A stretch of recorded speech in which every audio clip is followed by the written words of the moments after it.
So thank you for taking the moment to watch our short video on the sandwich generation.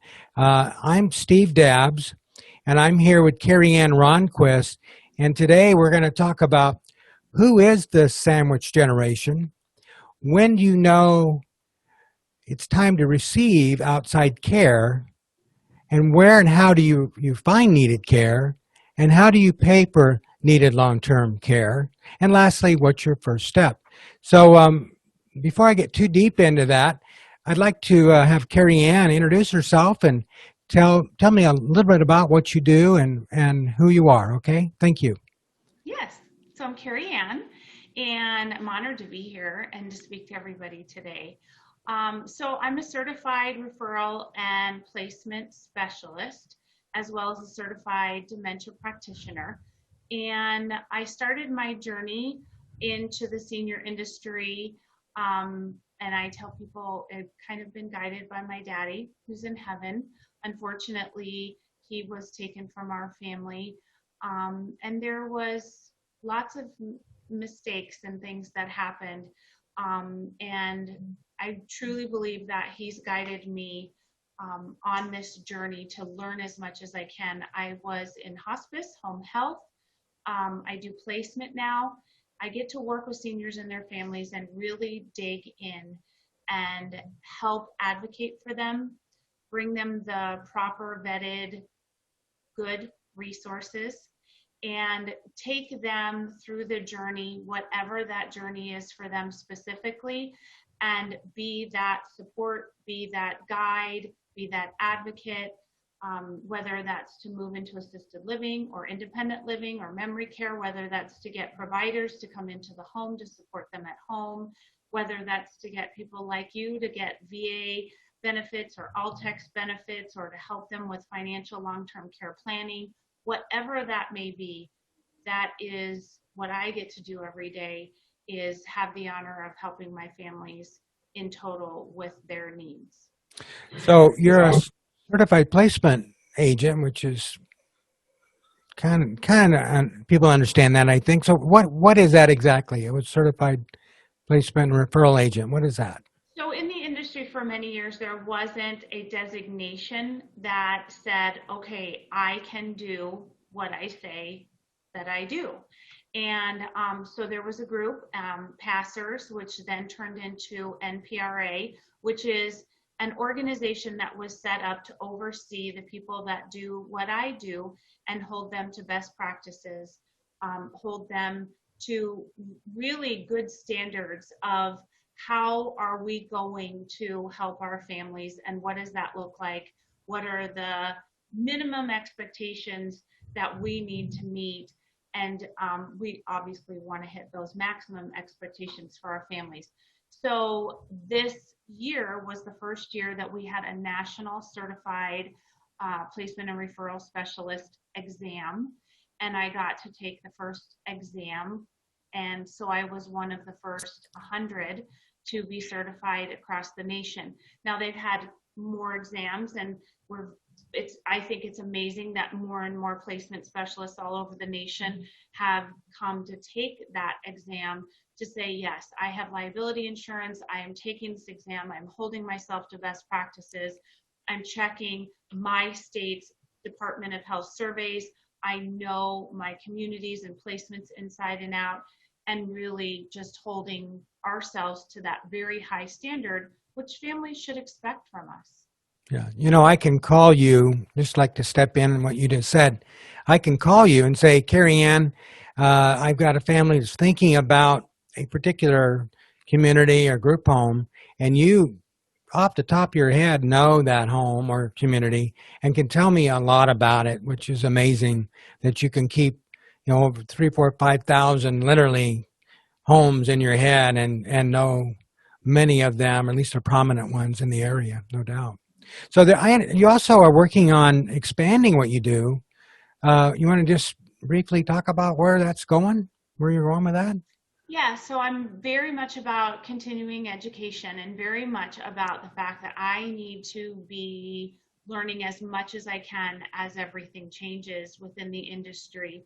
And so I am going to be taking the National Patient Healthcare Advocacy exam coming up in the next month that I've been studying for and taking classes for. And I have some pretty phenomenal mentors that are top in the United States. And they are mentoring me through this process so that I can add that to the repertoire of how I help my families on that end. So I'm very excited for that piece to be added to what I'm able to do to help my families. Well, that's wonderful. Congratulations on that. That's a big deal. I have to keep up with you. I'm going to just briefly talk a little about myself. And I do have, and I'll mention later in this, I do have a series of videos, and I think they do a pretty good job of doing that. But I am a certified Medicaid planner, which really means in Arizona, an ALTCS planner. I'm also an accredited investment fiduciary, which means as a fiduciary, I must do what's in the best interest of my clients. And I'm a VA accredited claims agent, which accredited by the Department of Veterans Affairs, which without that, legally, you cannot prepare, present, and prosecute claims before the VA. So I'm able to do so. And then I like to talk about this because, again, it's certainly relative to today's subject. I'm a certified long-term care insurance practitioner. So again, that's important in all of this. So getting into the meat of it, before we do, just real briefly, Arizona Care Alliance sponsoring this, and Arizona Care Alliance was kind of my brainchild. I founded it to basically bring in all the different practices that relate to the over 55 population, and as they age and different things they need, much like today's subject, how to pay for care, where to find care, and so on. And so you can go to Arizona Care Alliance. We're a nonprofit organization, and the people that put their information on there do it at no charge. So that's kind of important too, because you're getting a wider range of providers that, people that maybe are smaller, but they offer a wonderful service that they can't afford to advertise like some of the larger corporations can. So it's a great format, and I encourage you all to go to ArizonaCareAlliance.com for your resources here locally. Okay, so let's go and get started. So who is the sandwich generation? Kerri Ann, how would you explain that? Who are they? I think all of us are very familiar with that phrase, or should be. The sandwich generation's been around for a while. So basically what it is you've got a family, and then they have children, but they also have parents that may need assistance. So they're in between those two entities of knowing that they have their core of who they are, as far as a husband and wife and all the things that they need to attend to, but then they also have children and they have parents that may need assistance. As far as what has been going on in 2020 with COVID and everything, it has absolutely changed the face of the sandwich generation to be even more stressful than it was before, which was stressful. And a big part of that is because now you have this core of the, let's say, husband and wife, or it could be just, one. It doesn't really matter what it is. That's the middle. And where they used to go out to work every day, and maybe they could pop in and drop groceries off to mom, or do whatever they need, or engage another family member to pick their child up from school. Very different now. Now they are trying to navigate their own home, navigate many of them trying to work from home online, kind of sort of what we're doing right now, because we love doing face-to-face, but this is what we have to do right now. And so they're trying to do that, as well as kids popping in and out of, are they online school? Are they in school? All that goes with that. And then they have parents that may need assistance, and trying to navigate that, and it's not as easy as to call another family member or a friend to drop groceries off, because what does that exposure look like? So there's so many more variables that are involved in just that core group, trying to really keep it together to take care of themselves, their own home, their relationship, their children, everything that they've got to do, but then also help their senior family member live their best life the way they want to and support them in that. Yeah, I did a course. I mentioned that certified long-term care specialist, and in that I got what I call some acorns, some powerful phrases that have really stuck with me. But one of the ones that stuck out the most, you kind of hit on it, and that's the stress level, the stressors in the being a caregiver, and the fact that being a caregiver themselves destroys the caregiver's health, and the caregiver themselves often end up passing away before the person needing care. So again, it's a very stressful point. So that brings up the next question, and I think it's a real valid one. When do you know it's time to receive outside care? When do you know it's time to start bringing in care if that's what should be done? How do they know that, Carrie Ann? So an easy answer, and you and I have talked about this, is And I can explain that by saying is that I know my mom and I know my kids. And I'm very lucky that my mom doesn't need my help. But when she does, I will know it. I will see those differences. The same way as my kids have grown, I have seen and their changes and know when they need me to guide. So when it comes to our senior loved ones and when is it time, and the bigger part of that is the tough conversation about having that conversation with them to say, hey, what can we do to help you? And it's got to be done in a way that doesn't seem negative to that senior loved one. You basically just treat people how you want to be treated.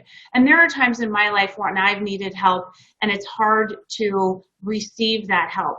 But if it comes to me in a way that says, you know what, I just want you to live your best life, let me help you, it's much different than I've seen all these things and you need help.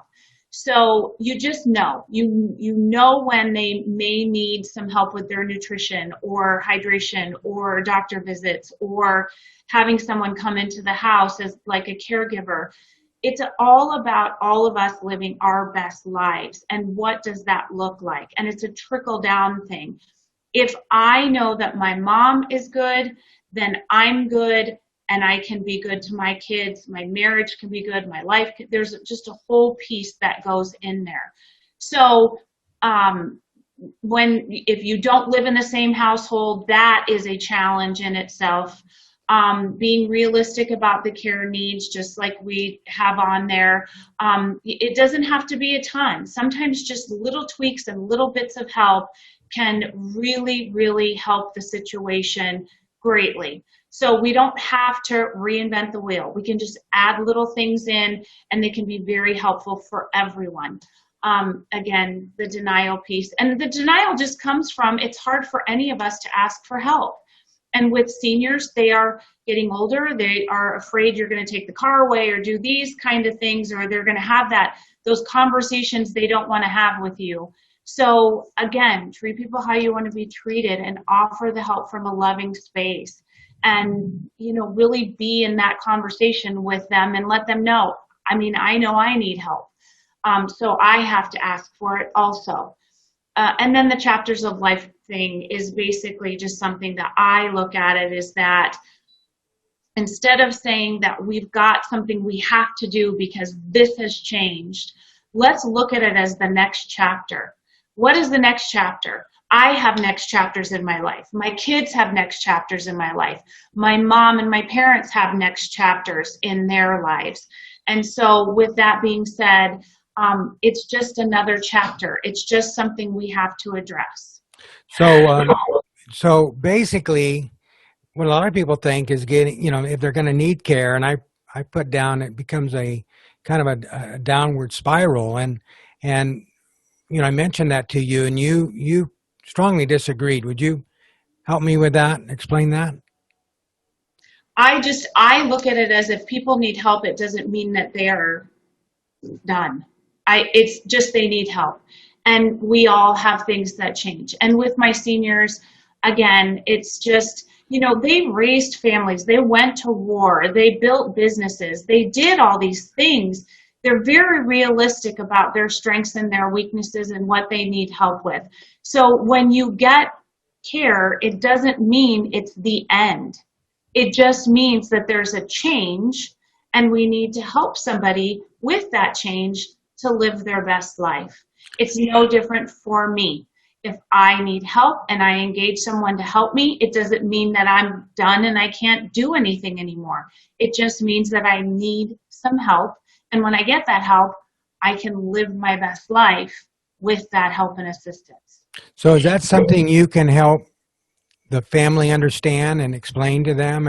And then, of course, I would feel like if I were in that situation, I would naturally resist it a little bit and help that person needing the care be okay with it, to move forward with it when they know they need it, but they're kind of, as you mentioned already, the denial phase. So is that something that you bring to the table for the family? Yes. So I come into the situation as a non-threatening, respectful person. And so my job is really to assess the total situation, meet with that person. We're partners in this. And I have to respect where they're at and what their needs are. And again, it's not my journey, it's theirs. So I have to change the lens of the way that I see things, not on me judging the situation. I have to change the lens. How do they see the situation? And too many times my families come in and they're making judgments about how their parent is living or family member and say, this is not how I would do it. And that could be. But again, it's not your life. You're going to go home to your own home and do your life your way.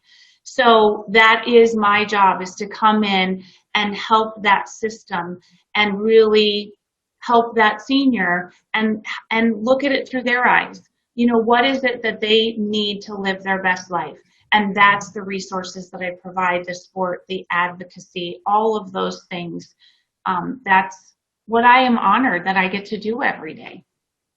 So, so basically, where and how do they find needed care? How do they start that process? So there is so many providers and more coming in and more starting that have to do with the senior industry. And it's a good thing to have somebody that has personal experience.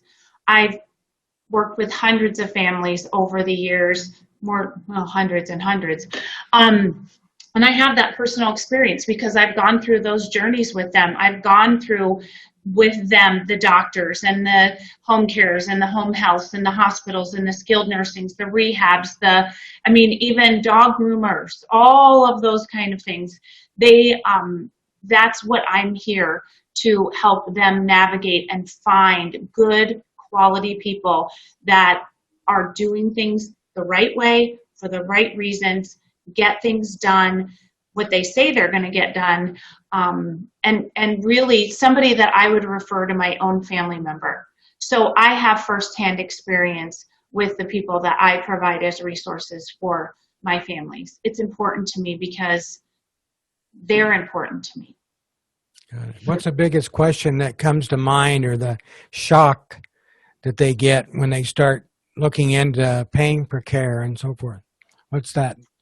It's like anything with anybody. It's all money. Yeah. It has to do with money and how am I going to pay for this? And I've heard that this is so expensive, or this costs this, or that costs that. And so it does. And so we really have to sit and talk about that so that I can calm them to say, it's okay, we have the ability to look at other resource spaces, or what you have can work. And so whether that be a veteran or a spouse of a veteran, bringing the VA benefit in, whether that be looking at ALTCS, Arizona Long-Term Care Planning, what that looks like, what they have, if they have a long-term care policy, if they have something that we can stream into long-term care planning, it's possible. If I had $1 for every time I had a client say, I can't believe that I can really do this, I probably could be retired right now. Well, that's what I do is how do you pay for the needed long-term care? Right. And so I've been doing this for years, but about 5, 6 years ago, I started Care Funding Solutions really to have a one-stop shop, if you will, of ALTCS, veterans pension planning, private pay options, and strategies. So we do a long-term care financial plan. We also talk to the children often about their situation in the future. Do they have long-term care insurance, which is a true godsend if you're in this scenario where you need care. In ALTCS, Kerri Ann, is Arizona Long-Term Care System. And honestly, I don't want to get too deep in the woods here because I've got some videos I'm going to talk about at the end that people can go on and watch. They're very informative. They'll answer a lot of their questions. But a couple of bullet points I want to really hit is, number one, if you read that sentence, it says ALTCS is not just for the impoverished, it's for the smart. But now read the bold. ALTCS is for the smart. Okay, ALTCS is for the smart. And the other one I like is keep calm and convert, because we can take what ALTCS calls a countable asset and turn them into a non-countable asset. And by the way, we're using rules that are laid out in the law. And so again, we're not doing anything that's not allowed. There truly is allowed, and we just utilize those rules. Now, with veterans benefit planning, again, I don't want to get too deep. I got a video I'm going to talk about, but I think got ahead of myself a little bit. Why is it doing that? It doesn't like what I'm doing. What is It that? wants that. It wants that slide, doesn't it? Because that's a big deal. That is a big. Stop it! Look at that. It won't let go backwards. That is funny. Okay, well there you are. Well, again, in the video we're going to talk. It talks about the veteran can get $19.11 a month, a married couple $22.66 a month, and a surviving spouse currently is $12.28. Now those numbers change, so you got to understand. In fact, December 1, they're liable to go up a little bit. But in today's numbers, a married couple to get the same after-tax return or benefit, they would have to have, now that's why this slide is so powerful, they would have to have $677,000 sitting in an account earning 5% interest, which is no easy task either, guaranteed, and to be able to after-tax net the $22,000 that you get as a married couple from the VA. So it's a big deal. It's a big benefit. Now, I mentioned already, I do the long-term care financial planning, and then tradition just does not like that slide. So anything with numbers on it, it just doesn't want to give it to me. The other thing that I like to mention briefly is I've got the Pension Protection Act process, and that's really a simple program that was passed in law. It's about 12 years ago now. So little known, but you can take a asset that would normally be taxed and turn it into a tax-free flow of income for long-term care. Okay, so in this picture, basically you're taking a asset, $100,000, and turning it into $300,000, and it generates $4,000 a month tax-free for almost 6 years. So it's a pretty big deal. But again, I've already mentioned I've got all of this. I actually have my own YouTube channel now. How big is that? And there you can go and look at the ALTCS video that I just did, the Veterans Pension, the Pension Protection Act video, what's a fiduciary, talk about that. And there's several others there too that you might find interesting as well, financially related. So again, and before I stop and we move on to what's the next step, I'd just like to stop a moment and emphasize that I'm an accredited investment fiduciary. Now, as an accredited investment fiduciary, I must do what's in the best interest of my client. Now, other advisors have what they call a suitable or suitability standard. So if it's suitable, then they can recommend it. Well, something can be suitable but not be in your best interest. There's a huge step between the two. They sound similar, but there's a big step. And stockbrokers, somebody that works for like a J.P. Morgan, they are not fiduciaries. They're stockbrokers. That's all they are, advisors. Insurance agents are not fiduciaries. Okay? So again, I have to do what's in the best interest of my client, and I have to do it, period. I don't have an option there. Okay? So, Kerri Ann, what's our first step? What do they do? Well, the first step is just like anything. It's about getting information and creating a relationship. So for my families, the first step is usually they'll give me a call and we just chat. We talk about what is going on with the total situation, what their needs are, and we come up with a little bit of an action plan to kind of say, how does this sound? You know, what is it that you need from me and what can I help you with? So it's all about just having a conversation and starting to build a relationship so that we can move forward as a team in whatever way is going to help everyone. Yeah, and you know, you and I work very closely together. In fact, before we started this presentation, I asked you about a family and said, hey, how's that coming and where we're at? Is it in my court at this point? And I told you I'm meeting with them again this week. But we work throughout the process together and keeping each other informed as to what is being decided, either where the care is going to be provided, you know, what kind of monetary resources are available for that, for you to do your job with. So again, we work very, very closely together. Oh, and that's hugely important. I mean, we always ask our families if we can share information. Obviously, I don't talk to you unless the family say I can and vice versa. But the biggest issue that I see every day in healthcare or just in anything is not having a continuum of care, not having the system talking to each other so that everybody's on the same page, everyone has a common goal, everybody knows where we're headed. And that gives my families such peace of mind to know it's okay, we've got it. Everybody knows what the plan is. Everybody's working towards that common goal. If anything comes up, we communicate. We might have to change courses or take a right-hand turn, but we're all doing that together.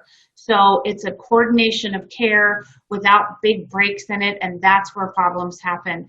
And I know everybody that's on this call with us, they've seen that happen in their lives all the time. So I'm very proud of how we all work together with our other resource partners, as well as you and I, to really make sure things happen the right way and the least stressful way for our families. Yeah, perfect.